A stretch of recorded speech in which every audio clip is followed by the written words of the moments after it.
Up stream मतलब motor boat का question जो बच्चों को बहुत ज़्यादा परेशान करता है। ध्यान से देखना जो मैं बता रहा हूँ, कभी ये क्वेश्चन आपको डिस्टर्ब नहीं करेगा। अप स्ट्रीम डाउन स्ट्रीम के क्वेश्चन बच्चों को बहुत परेशान करते हैं। जैसे यहाँ पे मेरी ये पानी बह रही है, ये मेरा पानी बह रहा है, ठीक है, और यहाँ कहीं पे मेरी नाव है, ठीक है, ये नाव है। तो जब पानी भी इधर बह रहा हो और पानी धारा की दिशा मतलब पानी की डायरेक्शन भी इधर हो और नाव भी इस डायरेक्शन में बह रही है, तो इसको बोलते हैं डाउन स्ट्रीम, ठीक है, इसको बोलते हैं डाउन स्ट्रीम, ठीक है। और जब पानी ऐसे चल रहा हो इस तरफ, पानी की ये डायरेक्शन हो और बोट इस तरफ जा रही हो, ठीक है, तो इसको बोलते हैं अप स्ट्रीम मतलब उल्टी विपरीत दिशा में, ठीक है। तो इतना कंसेप्ट आपको समझ में आ गया होगा कि अप स्ट्रीम डाउन स्ट्रीम क्या होता है, ठीक है। जिसको नहीं पता उसको नोट डाउन कर लेना, ठीक है। अब इसमें देखो क्या कह रहा है, ध्यान से पढ़ते हैं, ठीक है, कि the motor boat whose speed, motor boat की स्पीड, तो स्पीड ऑफ मोटर बोट, तो speed of motor boat, motor speed of motor boat कितना दिया हुआ है, वो दिया हुआ है 18 किलोमीटर पर आवर, ठीक है। हमसे क्या पूछ रहा है, स्पीड ऑफ स्ट्रीम, हमें पता नहीं है तो हम लिख लेते हैं स्पीड ऑफ स्ट्रीम, ठीक है। स्पीड ऑफ स्ट्रीम को मैंने क्या मान लिया, वो मान लिया मैंने x किलोमीटर पर आवर, ठीक है। अब ध्यान से देखना, अभी मैंने जैसे फिगर बनाया था आपको समझ में आएगा कि जब भी पानी इधर बह रहा हो और नाव भी इधर चल रही हो तो इसको अप स्ट्रीम बोलते हैं, वो डाउन स्ट्रीम बोलते हैं। और इसमें क्या होता है, इसमें दोनों की स्पीड ऐड होती है, और जब पानी इधर बह रहा हो और नाव इधर जा रही है तो इसको अप स्ट्रीम बोलते हैं। इसमें क्या होता है, दोनों में माइनस होता है। अब माइनस क्या होगा, हमेशा मोटर बोट में से स्ट्रीम को माइनस करेंगे, क्यों, हम मोटर बोट की स्पीड को घटा बढ़ा सकते हैं, स्ट्रीम की स्पीड को घटा बढ़ा नहीं सकते। तो यहाँ पे क्या लिखेंगे, four down stream, down stream. तो डाउन स्ट्रीम के लिए क्या हो जाएगा जी, देखो 18 plus x kilometre per hour, और फॉर अप स्ट्रीम, तो अप स्ट्रीम के लिए क्या होगा, ध्यान से देखना, ये हो जाएगा 18 minus x kilometre per hour. Clear है यहाँ तक, मेरे ख्याल से यहाँ तक कोई दिक्कत नहीं होनी चाहिए, ठीक है। अब हमसे क्या कह रहा है, देखो द मोटर बोट, अब हमें डिस्टेंस नहीं पता ना, तो दोनों की डिस्टेंस सेम मान लेते हैं, डिस्टेंस सेम ही है, यहाँ पे लिखा भी है, देखो सेम स्पॉट, तो डिस्टेंस दोनों की कितनी है, d। अब हमें फार्मूला पता है कि भाई क्या होता है, speed equal to distance upon time, ठीक है। अब ये किसके लिए लिख रहा हूँ मैं, देखो ध्यान से, यहाँ पे ध्यान से समझना, ये और ये होगा मेरा अप स्ट्रीम के लिए, अप स्ट्रीम, ठीक है, और ये होगा डाउन स्ट्रीम के लिए, मतलब डाउन स्ट्रीम, ठीक है। तो यहां से देखो मैं टाइम निकाल लूं, तो टाइम क्या होगा, d अपॉन एस, और d मुझे पता नहीं तो d को मैंने d ही रखा, s को कितना रखा मैंने, यहाँ पे स्पीड कितनी है देखो डाउन स्ट्रीम में 18 प्लस x, इसको नाम दे दो t1। और अप स्ट्रीम के लिए भी सेम यही फार्मूला लगेगा, क्या होगा कि भाई यहाँ से, लेकिन अब टाइम क्या हो जाएगा, t2 equal to d upon s, और s कितना है मेरा, देखो स्पीड कितनी है, 4 अप स्ट्रीम स्पीड, यहाँ पे लिख भी लो चाहे तो स्पीड, और यहाँ पे भी क्या लिख लो, स्पीड। तो ये कितना हो जाएगा जी, देखो ये हो जाएगा 18 माइनस x। अब देखो ध्यान से, कंडीशन पढ़ो, कितना लिखा हुआ है, ये 14, दोनों की वो भी दिया हुआ है कि 14 किलोमीटर, वो बाद में 24 किलोमीटर, वो बाद में रखेंगे, ठीक है।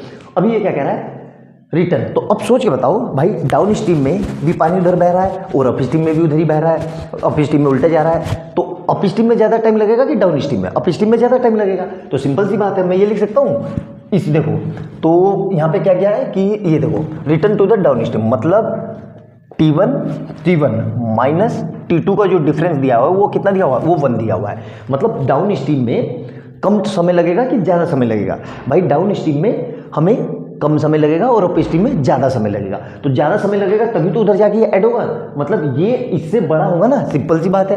देखो ये चीज़ समझ में आ रही है कि नहीं, पहले ये समझना जरूरी है, ठीक है।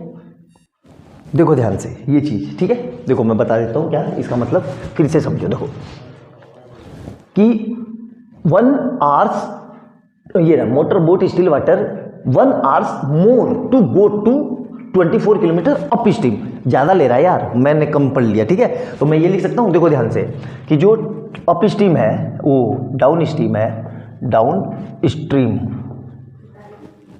टाइम, जो डाउन स्ट्रीम टाइम है वो क्या कह रहा है, वो अप स्ट्रीम से 1 घंटा, मतलब अप स्ट्रीम वाला डाउन स्ट्रीम से 1 घंटा ज़्यादा ले रहा है। तो मतलब यहाँ देखो, तो अप स्ट्रीम जो टाइम होगा वो किससे 1 घंटा ज़्यादा ले रहा है, डाउन स्ट्रीम से। मतलब यहाँ पे +1 करेंगे, क्यों? क्योंकि ये इससे 1 घंटा ज़्यादा ले रहा है। आई बात समझ में? यहाँ पे लिखा भी है देखो। तो और डाउन स्ट्रीम का टाइम कितना है मैं निकाल चुका हूँ, ये रहा कि क्या लिखा है, डिस्टेंस d/18 + x और +1 = इसका कितना है, देखो ये रहा d/18 - x। ठीक है, अब क्या करेंगे, इस पूरे को उठा के वहां ले जाएंगे। तो क्या आएगा, 1 = d/18 - x और यहां से कितना आ जाएगा, प्लस का माइनस का, उधर जाके क्या होगा, माइनस का, -d/18 + x। यहां तक मेरे ख्याल से कोई समस्या नहीं होनी चाहिए। अब दोनों में से देखो लिख रहा हूं मैं, 1/18 - x -1/18 + x। ठीक है, ध्यान से देखना। अब क्या करेंगे, 1 ऐसे ही रहा, d भी ऐसे ही रहा, यहां से कुछ कॉमन नहीं, ये मतलब क्रॉस मल्टीप्लाई, तो ये इधर और ये इधर, तो क्या आ जाएगा 18 + x एक ब्रैकेट में और यहां से -18 - x। ब्रैकेट का इस्तेमाल जरूर करना वरना आप गलती कर दोगे। क्या गलती कर दोगे अभी बताता हूं।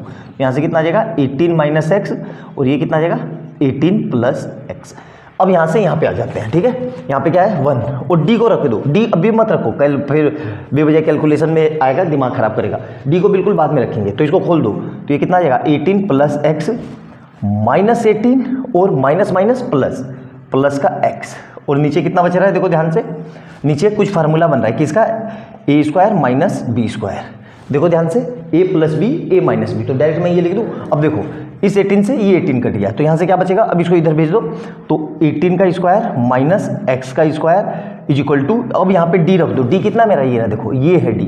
अब यहाँ पे फाइनल रख दो, d = 24 और यहाँ से कितना आ जाएगा, x और x मिलके 2x। ठीक है, अब देखो ध्यान से, हमें याद होना चाहिए 18 का स्क्वायर कितना होता है 324 -x² और यहाँ से कितना आ जाएगा 24 दूनी 48x।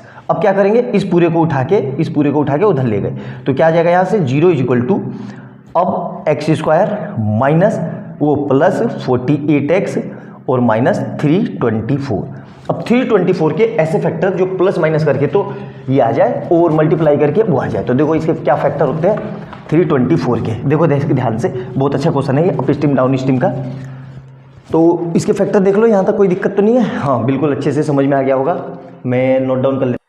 देखो अब इसके फैक्टर क्या मिलेंगे, यहाँ पे देखो, तो ये हो जाएगा 0 = x² + 54x - 6x - 324।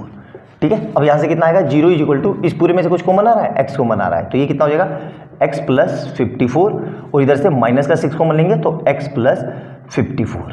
ठीक है, तो यहाँ से कितना आ जाएगा 0 = x - 6 और यहाँ से x + 54। तो इसको सोल्व करेंगे तो यहाँ से कितना आएगा x - 6 = 0 एक ब्रैकेट में और x + 54 = 0। तो यहाँ से कितना आ जाएगा x = 6 और यहाँ से x = -4। तो माइनस वाला आंसर नहीं हो सकता, तो आंसर क्या आ गया मेरा ये। तो हमसे क्या पूछा था यही कि इसकी स्पीड तो कितनी आ गई 6 km/h। मतलब जो हमारी किसकी स्पीड थी, स्पीड ऑफ स्ट्रीम कितनी है 6 km/h। ये हमेशा स्पीड ऑफ बोट से कम आएगी, याद रखना। अगर ये ऐसा नहीं हो रहा है तो आपने कहीं ना कहीं कैलकुलेशन मिस्टेक की है। बहुत अच्छे से नोट डाउन करना, बहुत इंपॉर्टेंट कंसेप्ट है ये बोट एंड स्ट्रीम का और आता ही एग्जाम में है। तो अच्छे से याद करना और नोट डाउन कर लेना इसको, और वीडियो अच्छी लगे तो लाइक एंड सब्सक्राइब कर लेना और बेल आइकन दबा लेना कि जैसे मैं कोई नई वीडियो डालूँ उसका नोटिफिकेशन आपको तुरंत मिल जाए। मिलते हैं अगली वीडियो में बहुत प्यारे क्वेश्चन के साथ, तब तक के लिए बाय बाय दोस्तों।